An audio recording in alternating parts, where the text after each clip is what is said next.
Hello everyone, কেমন আছেন সবাই? আশা করছি খুব ভালো আছেন। আমি পায়েল চলে এসেছি আবারও একটা নতুন ভিডিও নিয়ে, সেটাই আপনাদের সাথে ছোট করে শেয়ার করছি। মা এখানে রেয়াজ করছিল, আমি ছাদে গিয়েছিলাম জামা কাপড়গুলো কাচতে।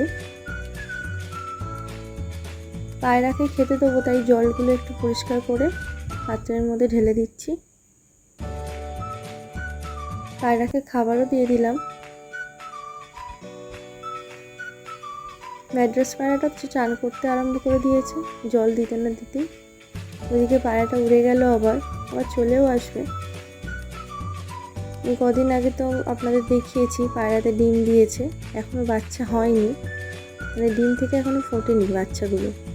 এখানে পায়রাগুলো খেয়ে নিচ্ছে।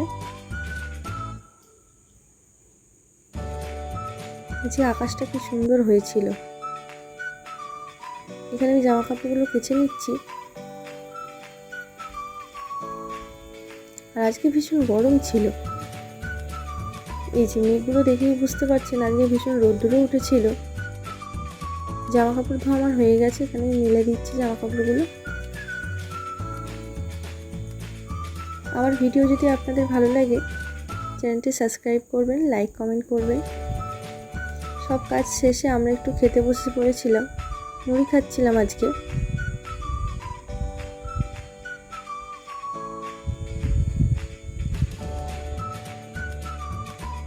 খাওয়া দাওয়া শেষে এবার আমি যাবো একটু রান্নার দিকে। আজকে বানালাম ভাত, মাছের ঝাল, পুঁই শাকের তরকারি। এই চালটা আমি প্রথমে ধুয়ে নিচ্ছি। চালটা আমার ধোয়া হয়ে গেছে, এবার আমি হাঁড়িতে ঢেলে দিলাম। ওইদিকে ভাতটা হোক, এবার আমি তরকারিটা বসাবো। তার আগে আলুগুলো কেটে নিই।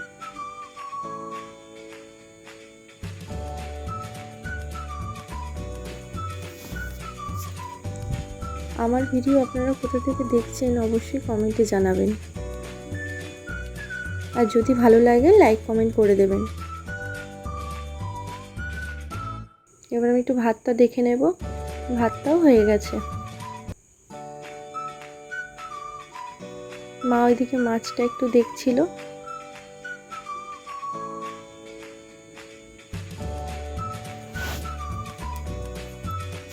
এবার ওই পোনা মাছগুলো ভেজে নিচ্ছি।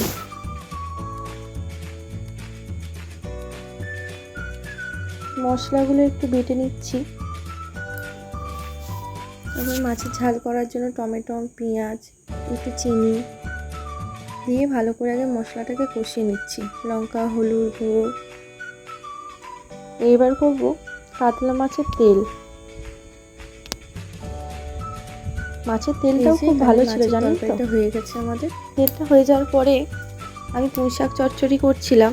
এখানে প্রথমে সবজিগুলো একটু ভেজে নিচ্ছিলাম, মা মশলাটা দিয়ে দিল।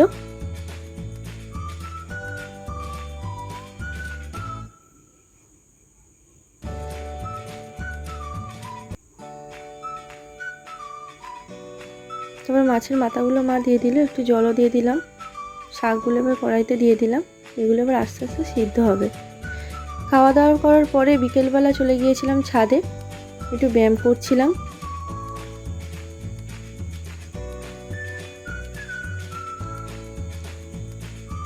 আজ এইটুকুই, দেখা হবে পরের ভিডিওতে। ভালো লাগলে চ্যানেলটি সাবস্ক্রাইব করবেন। টাটা।